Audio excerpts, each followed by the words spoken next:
عربيه. لا لسه ثانيه معلش ونبي، امتى يعملوا قمه عربيه عشان ينقذوا ولادنا اللي في غزه واللي في سوريا واللي في العراق واللي في ليبيا. فانا بقول يعني انا طبعا فرحان عظيم من اللي بيحصل في اطفالنا في غزه، لكن في نفس الوقت ولادنا النهارده يمكن بفضل ربنا. بس عايز اقول للولد اللي كان بيكتب لما الزمالك خسر الدوري الزمالك اللي جابه في سموحه ولا فريق سموحه فريق محترم جدا عنده مدرب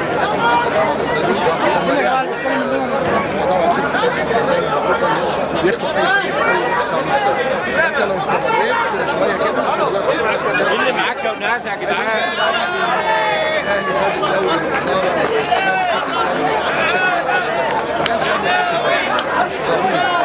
انا صممت من اول يوم عشان تدير الجهاز الفني استمرت حصل اصابات في الدوري، حصل ده مكتوب على لسه سموحه كل الزمالك دول اسف تاني طول ما انتم موجودين اولا بيبلطجوا في الجامعه، بيبلطجوا هنا في اي مكان. انا بقول للشباب الالتراس بقى الواعي المثقف الحقيقي بيحب النادي بتاعه مين كنت النهارده تيجي تفرح معانا، تفرح بكاس مصر لتاني مره على التوالي. انا في انتظار كاس السوبر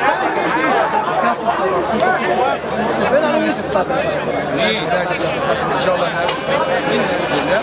عايز اقول لك حاجه، احنا شوف النهارده علاقتنا محترمه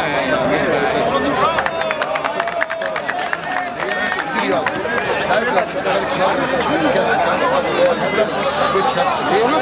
نعمل النهارده مباراه محترمه عكس اللي فات. انا سعيد طبعا جماهير الزمالك سيبني انا مين معايا؟ عشان ماتش مازيمبي الماتش التالت ده مين معايا؟ ما كانش عندي 17000 بس ناس كده ياخد 10 15000 فرح الزملكاويه. انت انا كنت في السويس انا كنت عشان اللي قدر يحجز في ملايين. رئيس الجمهوريه المحترم السيسي نزل 20 مليون مش هيقدر يدخل لك 8000 خاصه اللي موجود في الاسكندريه خلاص قطعوا عليه. لا تمام. السر بيتقال له احمد حسام بعد ماتش سموحه كان عايز يمشي وجالي المكتب تمام يا احمد ممكن تمشي قلت له يا احمد لا باخد منك كده رجاله لسه طالع حتى شوف الطريقه دي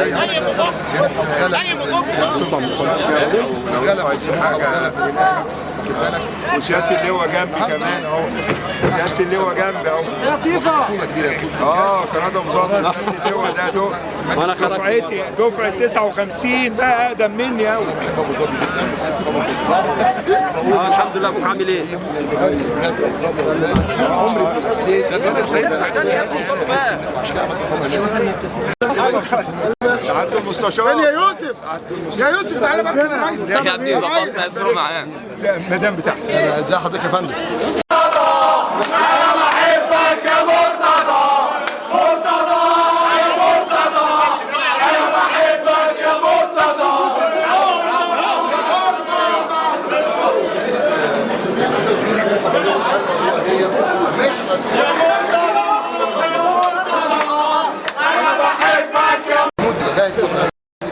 الابطال دول الشهداء دول انت جيت وقفت ابطال الانقاذ المصريين في نفس الوقت هديه جماهير الزمالك المحترمه. وبقول الجهد اللي احنا عملناه، بقول للولد اللي اسمه اسامه خليل اللي بيكتب ان الفرق بين محمود طاهر ومرتضى منصور لما خسرنا الماتش الاولاني سموحه اللي كسبت الاهلي خدنا بطارهم يا باشا. دي الاداره الرشيده بتاع محمود طاهر ودي الاداره الفذه بتاعت مرتضى منصور. خدنا بطارهم. هو بقى ايه رايه لما سموحه غلبت الاهلي؟ برضه هنقول على محمود طاهر ادارته رشيده ولا محمود طاهر ماله؟ او انا مالي النهارده؟ طب انا كسبت سموحه اللي كسب الاهلي، عارف ان دي رياضه فيها مكسب وخساره.